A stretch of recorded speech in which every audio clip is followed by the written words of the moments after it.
تمہارے فیض کا ہے رنگ یہ سارا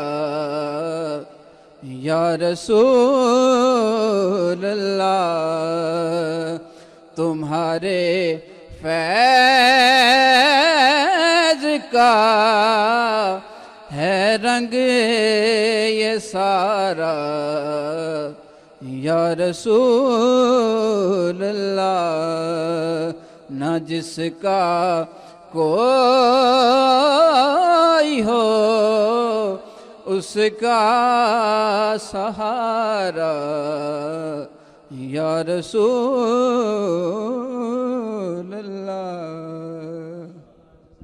ضمیر الحسن آسی، آپ سلامت رہیں۔ ہم جب افطار و سحر کے درمیان میں ایک وقفہ ہوتا ہے تو اس وقفے میں بھی یہیں ٹرانسمیشن کی تیاری کے لیے موجود رہتے ہیں، اور بسا اوقات ہماری ٹیم کے تمام لوگ مختلف جگہوں پہ، کبھی کبھی اسٹوڈیوز میں بھی کہیں نہ کہیں استراحت کر رہے ہوتے ہیں، آرام کر رہے ہوتے ہیں، سو رہے ہوتے ہیں، اور میں خود بھی، بلکہ میں یہ کہوں گا کہ یہاں سردار نزاکت صاحب اور جہاں سرفراز صاحب موجود ہیں، اس صوفے کے پیچھے بھی میرا کئی دفعہ بستر لگتا ہے۔ تو ایک روز ایسا ہوا کہ ہمارے جو یہ ضمیر بھائی ہیں، ضمیر الحسن، یہ کہیں سو رہے تھے ایسے ٹیک لگا کر، تو کسی نے مجھے آ کے کہا آغا بھائی آپ کو تو ضمیر سو گیا ہے، تو اب کیا بنے گا آپ کا؟ تو میں نے کہا نہیں، ضمیر کو جگا دیتے ہیں۔ ضمیر بھائی بہت شاندار، بہت عمدہ، آپ بہت اچھا اضافہ ہے ہماری ٹرانسمیشن میں۔ اور آج جو ہمارے پہلے مہمان ہیں جن سے ہم آپ کی گفتگو کروا رہے ہیں، وہ ایسے مہمان ہیں جو افریقن نژاد ہیں، اور ان کا بیک گراؤنڈ جو ہے وہ کرسچینٹی سے ہے، ظاہر سی بات ہے ان کا پورا خاندان عیسائی تھا، لیکن انہوں نے اس روشنی کو قبول کیا جو روشنی ہے دین مبین کی، اور اسلام قبول کیا۔ یہ بہت خوش آئند ہے، اور پھر ہم ان سے یہ پوچھیں گے کہ کیا چیز تھی جس نے آپ کو انسپائر کیا، ساتھ ہی ساتھ نہ صرف خود اسلام قبول کیا بلکہ اپنی والدہ کو بھی اسلام قبول کروایا، یعنی گویا اب ماں جیسے بیٹے سے محبت کرتی ہے، بیٹا ماں سے محبت کر رہا ہے کہ بروز قیامت میری ماں کسی مشکل میں نہ آئے، اور پھر اپنے بہت سارے دوستوں کو اس دائرے میں داخل کیا۔ یہ اتنی خوبصورت بات ہے کہ جس کو ہم نے سامنے رکھتے ہوئے ہماری بہت اچھی بہن ہے ریحانہ عزیز، ان سے کہا کہ آپ لازمی کوشش کیجئے کہ یہ ہماری ٹرانسمیشن میں آ کر بیٹھیں۔ ہمارے ساتھ موجود ہیں مسٹر مجاہد آل ابینو۔ السلام علیکم۔ I am just asking you one thing. What was the reason behind you have accepted Islam? Well, the basic reasons why I accepted Islam is because I feel Islam is what resonated well with my life, and it conformed with my behaviors and morals, and I feel comfortable being Muslim. Wow. Achha, what about the preaching of Islam for your mother? You have delivered some sort of convincing to your mother, and she is also now in the circle of Islam. She is Muslim? Yes, basically I'm like a role model for my mother. My mother is also like a role model for me, so I inspires my mom, like my way of life inspires everybody around me, both my brothers, my friends, and everybody around me in How general. many people have accepted Islam through your contact? Well, I can't answer that correctly, not knowing exactly what Almost. they can do at this time. Maybe like 6, 7, 8 times.